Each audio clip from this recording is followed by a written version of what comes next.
lose weight in 4 easy steps. Step 1. No beer. Every time you drink a beer, it's like eating 7 slices of bread. That's a lot of unnecessary carbs. Step 2. Portion control. When eating out at a restaurant, cut your meal in half and ask for a takeout container to save the rest for later. Step 3.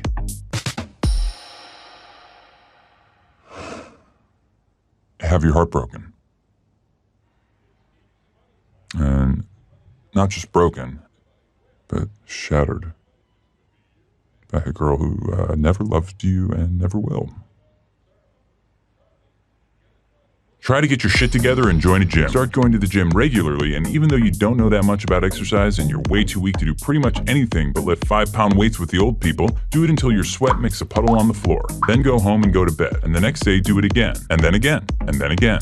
Then go to work and listen to stories of your ex-girlfriend fucking around with gross and terrible people. Stories from your coworker friends who think they're doing you a favor. Pretend that it doesn't bother you. Pretend that being forced to see your ex at work every day isn't fucking killing you. Pretend that everything's fine. Go to the gym and make more puddles of sweat. Buy books. Learn about different muscle groups and how they work together. Plan out your week of meals. Try to forget her. Back to the gym, more puddles of sweat. You're a piece of shit. You are a piece of shit. You are a piece of shit. After the gym one night, go all the way up to the top of the parking garage and walk all the way to the back. Look out at the lights of the skyscrapers of downtown and think about how every single one of those office lights represents a person. Try to imagine how they feel, what they're doing. Then realize that most of those lights are probably shining into offices with no one in them. Realize you're alone, that you're staring at no one. Become cripplingly depressed and try to locate your car. Go to sleep, go back to work, go to the gym, sweat, freak the fuck out on your ex. The next day, apologize. One day, she wears the necklace you bought her and tells you that she got it from someone really special. That night, you discover that Slayer's Angel of Death might be the perfect song to do squats to. Start to make friends at the gym. You used to look down on bro nods and fist bumps, but since that's how gym rats communicate, that's become the language you speak most often. Max and you spot each other on Wednesdays, Vinny and you spot each other on Fridays. It's important not to forget that you're a piece of shit. Work, gym, food, sleep, over and over. More fist bumps, more sweat puddles. Your body changes slowly, then all at once. You hit your goal weight, pick a new one, then hit it again. You go out and buy new clothes. You receive wave after wave of compliments. Your ex tells you that she's seeing someone else. Fucking bullshit. That night you go to the gym. You run farther and lift more than you thought your body was capable of. You go home and eat a single breast and steamed vegetables. You go to sleep. You dream of a bottomless black puddle. No. There's a girl you see a lot at the gym who always does these weird leg exercises you've never seen before. You make it a point not to look at her because you're overly worried about looking creepy. Like that guy in the blue shirt who never wears underwear and always hangs around the lat pull-down machine. But you notice this girl is always at the gym when you are and seems to always choose the bench next to you. You turn up the Slayer and concentrate on making your puddles bigger. At work, your ex parades her new boyfriend around, flatly ignoring you the entire time. He's taller than you, in better shape than you, and significantly better looking than you.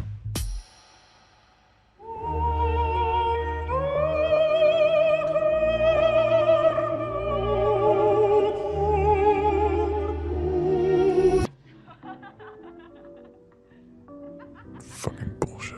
That night, you bench press double your body weight. You sneak a photo of yourself in the mirror and email it to yourself with the subject heading, "You are a warrior." The next day, you are more disgusted with yourself than you've ever been, and you delete it immediately. You make puddle after puddle after puddle and eat single chicken breasts and work and sleep over and over and over and over and over and over. And then something different happens. A night comes when you're not the last person in the gym.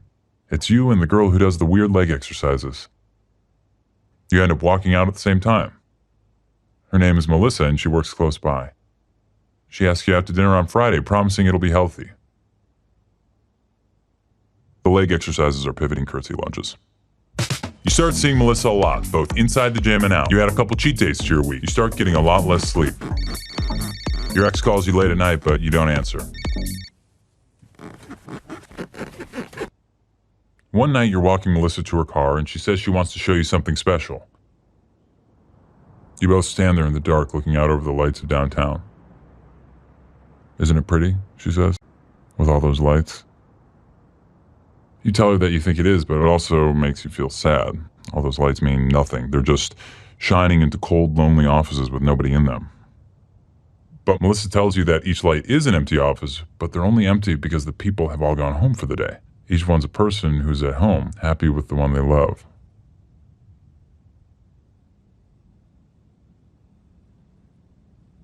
You look at her in the lights, and she smiles. Something in your chest expands.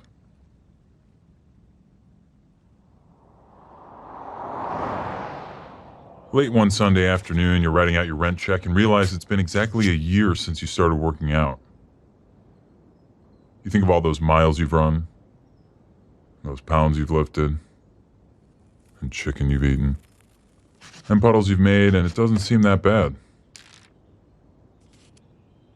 You realize that it's not about hitting a goal weight or lifting weights. It's about waiting, being patient, and trusting that life will slowly inch along and things will get better. After all, change takes time. But time is all it takes. Step 4. No fruit juice. Too much sugar.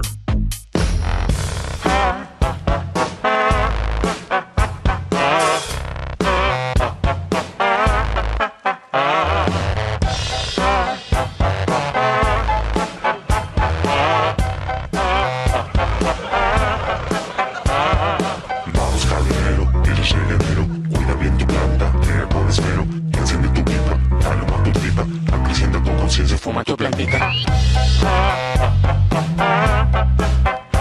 Por eso baila sin control de tu mente crítica. Percibe la realidad como mágica.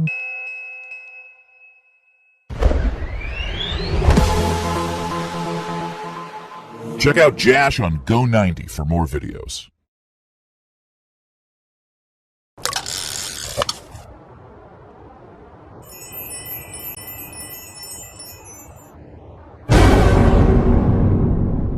I need bait, mate.